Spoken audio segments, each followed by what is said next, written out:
Good morning, children. Now, today we come to the next subtopic in the lesson, and that is extracting metals in the middle of the activity series. Now, remember one thing, that metals in the middle of the reactivity series have moderate reactivity. They are moderately reactive. They are not very reactive, neither are they less reactive or unreactive. They have moderate reactivity.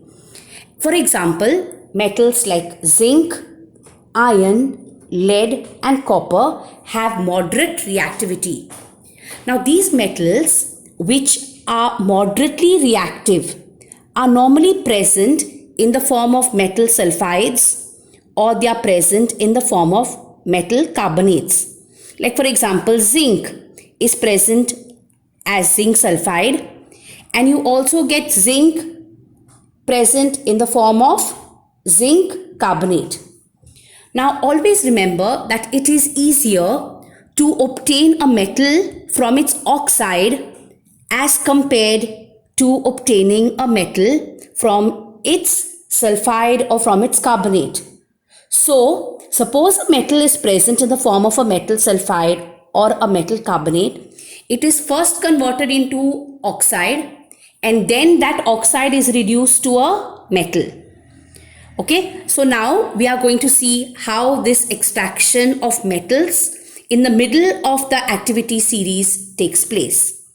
Now, we know very well that zinc is present as zinc sulfide, and zinc is also present as zinc carbonate. Now, first let us see how zinc is extracted from zinc sulfide. So what they do first is, this sulfide O, zinc sulfide, is heated in the presence of excess air. So it is heated strongly in the presence of excess air. So this sulfide O is taken, zinc sulfide. Now zinc sulfide's formula is ZnS. Now how do we get this? Zinc's valency is 2, sulfide is 2. So 2 ones are cancelled. So after you cross multiply, you get ZnS. So zinc sulfide is the compound, is the mineral. It's a solid, and it is heated in the presence, strongly in the presence of excess air. So when you heat it in excess air, it will react with oxygen from the air. This oxygen is present in the form of a gas.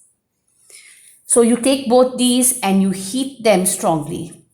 Now when you heat them, this zinc will react with oxygen and form zinc oxide, which is again a solid. And this sulfur will react with oxygen and it will form sulfur dioxide gas. Okay, so here the sulfide O is taken and it is heated strongly in excess oxygen, in a lot of oxygen. And when it is heated, it will form zinc oxide and sulfur dioxide. So first, this sulfide O is converted into an oxide. Is that clear? Now let us balance this equation.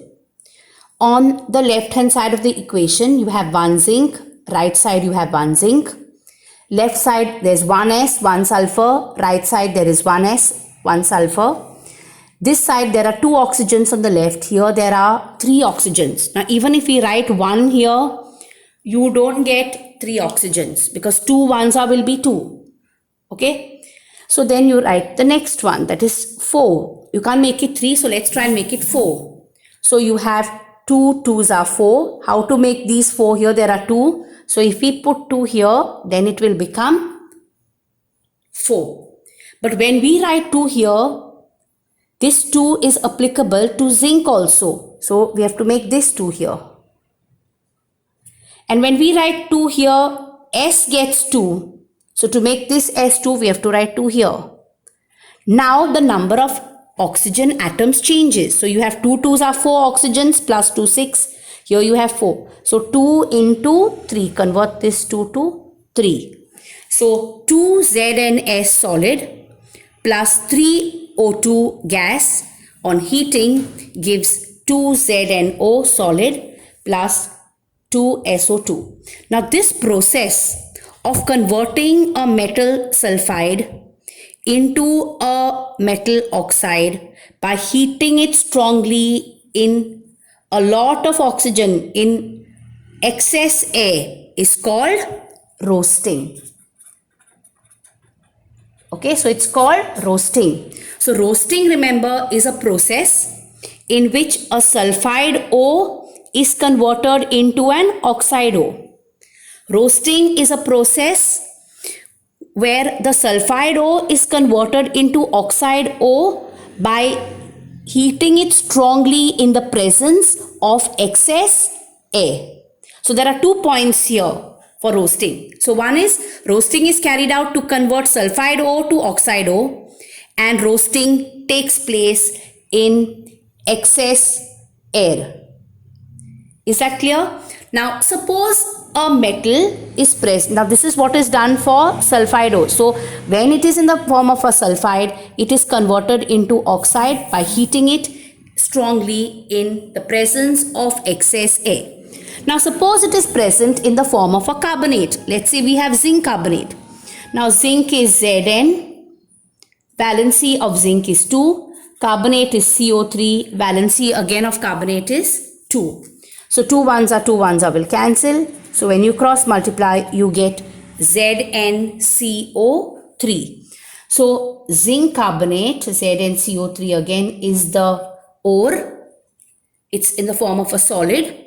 So this carbonate O is again heated and it is converted to oxide. But here it is heated in limited supply of air. Here there is a lot of oxygen. So here there is no oxygen, limited supply. So you don't write plus oxygen. So you just write zinc carbonate. You get zinc oxide same way, but here you will get carbon dioxide. In this case you got sulfur dioxide because this is zinc sulfide. So when it is sulfide you will get sulfur dioxide. Here it is carbonate, so you will get carbon dioxide. This zinc oxide again is a solid, carbon dioxide is a gas. Now let us see if this equation is balanced.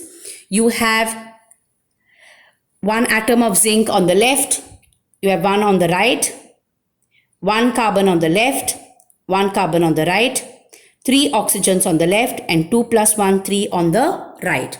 So here the carbonate O is converted into oxide O by heating it in limited air. This process is called calcination. Okay, so remember, C for carbonate, C for calcination. So here you have learned about 2 things. To convert the metal sulfide into metal oxide, you have to heat it in excess air. And in this case, you're converting the metal carbonate into metal oxide by heating it in limited supply of air. This process is called roasting. It's used to convert sulfide O's to oxide O's. This process here lower is called calcination, where you're converting the carbonate O into oxide. So in both cases, you are converting them to oxides. But in roasting, you're converting the sulfide O by heating it in excess air, heating it strongly in excess air. In case of carbonate O, for calcination, you're heating it in limited supply of air. So finally, you get these metal oxides. Now, these metal oxides, okay, are then reduced to metals by using a suitable reagent. Like for example, they use carbon, which is in the form of coke. So plus carbon again is a solid. So you heat this oxide, once you get the oxide, the metal with the oxide is still there. You have not got only the metal. So to separate the metal from the oxide, you just heat it with carbon. Okay, so here carbon acts like a reducing agent. It removes the oxygen from zinc oxide and it will form zinc solid plus carbon monoxide gas. So this carbon and oxygen react to form carbon monoxide and you get zinc. So that's how you can extract the metal from its O. So first metal sulfides or metal carbonates are converted into oxides, and then these metal oxides are reduced to the metal by using a suitable reagent. So in this case they use carbon. This carbon is nothing but in the form of coke. Okay, so obtaining metals from their compounds is nothing but a reduction process. Okay, so what carbon is doing? Carbon is removing the oxygen from zinc oxide and it is forming the metal. So this is one way. Now sometimes they also make use of displacement reactions to obtain metals from their oxide. So this is a metal oxide, so you can heat it with carbon. So carbon acts as a reducing agent. It will remove the oxygen and it will form a metal. Now sometimes a displacement reaction may also be used for obtaining metals from their oxides. Okay, like if you look at highly reactive metals like sodium, calcium, aluminium, these can be used as reducing agents, okay, because they displace metals of less reactivity. You have studied displacement reaction where a more reactive metal can displace a less reactive metal. So same way these metals which are highly reactive, sodium, calcium, aluminium, can be used to displace metals in the lower reactivity series from their compounds. Like for example, I'll just give you an example of manganese dioxide. Manganese dioxide is MnO2. It's a solid. And you treat it with a more reactive metal, aluminium. Aluminium is also a solid. Now aluminium is more reactive and manganese is less reactive. Okay, so what aluminium does is, aluminium being more reactive than manganese, aluminium will displace manganese from manganese dioxide and it will form aluminium oxide and manganese will be formed. Okay, and along with this, a large amount of heat is given out. Now this reaction is an exothermic reaction. So if you just add aluminium to manganese dioxide, aluminium being more reactive than manganese will displace manganese from manganese dioxide. It will take its place. So it will form aluminium oxide and manganese. Now this manganese which is formed is in the form of a liquid because the heat given out is so much that the metal which is formed starts melting. It gets converted to molten state. So let's just write this whole reaction. So you have manganese dioxide which is a solid. You add it to aluminium. You add aluminium to it. You will get aluminium oxide. So aluminium is Al, valency is 3. Oxide is O, valency is 2. So after you cross multiply, you get Al2O3. This is again a solid. Plus you get manganese. This manganese is a liquid, because this reaction is exothermic. A large amount of heat is given out and this heat makes this metal change to the molten state.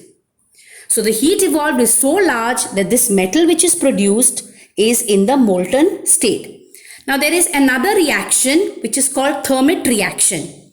Now in this reaction, okay, they normally use this reaction for joining railway tracks, or suppose there's a particular part of a machine, metallic part of a machine which is broken, they use it to repair that cracked part of the machine. So that reaction is called Thermit reaction. It's again a displacement reaction. Like for example, iron 3 oxide, again this is an oxide. Iron 3 oxide, when it is treated with aluminium, you get aluminium oxide plus you get iron, and along with this heat is given out. So this iron 3 oxide, iron is Fe, valency is 3. Roman number 3 means valency of iron is 3. There are two valencies, Fe2 and Fe3. So when it is iron 3 oxide, the valency of iron is 3. Oxide is O, valency is 2. So after you cross multiply, you get Fe2O3 plus you get aluminium. Both these are solids. Then you get aluminium oxide. So again, aluminium is Al, valency is 3. Oxide is O, valency is 2. So after you cross multiply, you get Al2O3 plus you get iron. This aluminium oxide is a solid. Iron is in the molten state because of the heat which is given out. So this reaction is called Thermit reaction. Okay. So this reaction is used to join railway tracks or cracked machine parts. Is that clear to everyone? So just remember that metals in the middle of the activity series, metals like zinc, iron, lead, copper, they are present in the form of sulfides or they are present in the form of carbonates. So how to separate the metal from the sulfide? How to separate the metal from the carbonate? So what they do first is, if it is present in the form of a sulfide, it is roasted. Roasting means you heat it in excess air, you convert it to oxide. Okay, or they carry out calcination in case of a carbonate. Calcination means you heat the metal carbonate in limited supply of air and you convert it to oxide. So first the metal sulfides and the metal carbonates are converted into oxides because remember it is easier to obtain a metal from its oxide rather than its sulfide or its carbonate. Now besides this, they also carry out displacement reactions when there is an oxide. Okay. So once the oxide is formed, the metal has to be separated from the oxide. So you can use displacement reaction like this, or you can use certain chemicals, certain reagents like carbon, for example, to reduce the metal oxide to a metal. So please watch this video again slowly if you do not understand. Very, very important is what is roasting, what is calcination. They may ask you the difference between roasting and calcination. Okay. So roasting is used to convert a metal sulfide to a metal oxide by heating it in excess air. Calcination is a process of converting a metal carbonate to a metal oxide by heating it in limited supply of air. So you have 2 points. One is converting sulfide ore to oxide ore, converting carbonate ore to oxide ore, and the second point is one carried out in excess air, the other one heated strongly in limited air. Besides, you can also be asked a give reason. Why are metal sulfides and metal carbonates first converted to oxides? They are converted because it is easier to obtain a metal from its oxide rather than from its carbonate. So here another question. And then you can also be asked questions on this Thermit reaction. Besides using carbon to separate a metal from its oxide, what other reactions can we use? So we can use displacement reactions. Which reactions are used for, patching up cracked parts of machines and to join railway tracks? The reaction is Thermit reaction. Okay. Why is the metal formed in these reactions in the liquid state, in the molten state? Because these reactions are highly exothermic. So because a large amount of heat is given out, the metal which is formed is in the molten state. So many questions can come from this part. It's very, very important.